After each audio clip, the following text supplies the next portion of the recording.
ஆண்டவரால் ஆசீர்வதிக்கப்பட்ட அருமையான தேவ ஜனங்களே, இன்று நாம் வாசிக்கக்கூடிய தலைப்பு என்னவென்றால், நம்முடைய கூண்டிலிருந்து விடுவிக்கப்பட்டோம், அவர் விசாலமான இடத்திலே என்னை கொண்டு வந்தார்.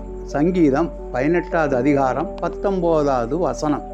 எழுத்தாளரான மார்ட்டின் லேயட் வெளியில் நடைபயிற்சி செய்யும் பொழுது ஒரு மனிதன் 4 கெரி நீல டெரியர் வகை நாய்களை கொண்டு வருவதை அடிக்கடி பார்ப்பார். அவற்றில் 3 நாய்கள் திறந்த வெளியில் ஓடிவிடும். ஆனால் ஒன்று மட்டும் அதன் எஜமானனை சுற்றி சுற்றியே வருவதையும் கண்டார்.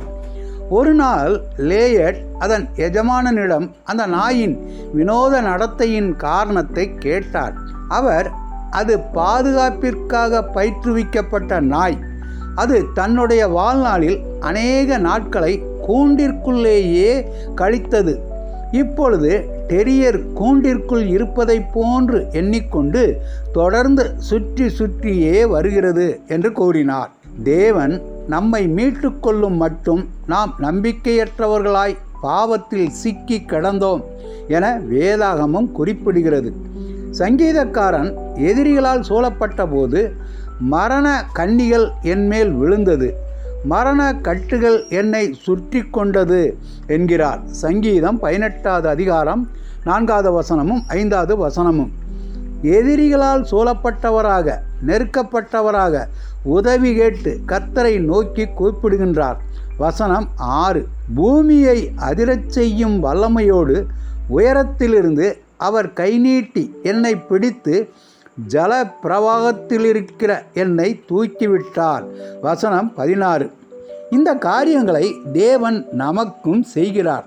அவர் சங்கிலிகளை உடைத்து நம்மை அடைத்து வைத்திருக்கும் கூண்டிலிருந்து விடுவிக்கிறார். அவர் விடுவித்து சுமந்து விசாலமான இடத்திலே என்னை கொண்டு வந்து நிறுத்துகிறார். வசனம் 19. அப்படியானால் நாம் இன்னமும் சிறைக்குள் அடைபட்டுள்ளோம் என்ற எண்ணத்தோடு சிறிய வட்டத்திற்குள்ளாகவே ஓடிக்கொண்டிருப்பது எத்தனை வருந்தத்தக்கது. அவருடைய வல்லமை நம்முடைய பயம், அவமானம், அடிமைத்தனத்தின் கட்டுகளை முறிக்கிறது. அந்த மரணக்கட்டுகளிலிருந்து தேவன் நம்மை விடுவித்தார். நாம் விடுதலையோடு ஓடுவோம். கூறினவர் வின்கோலியர்.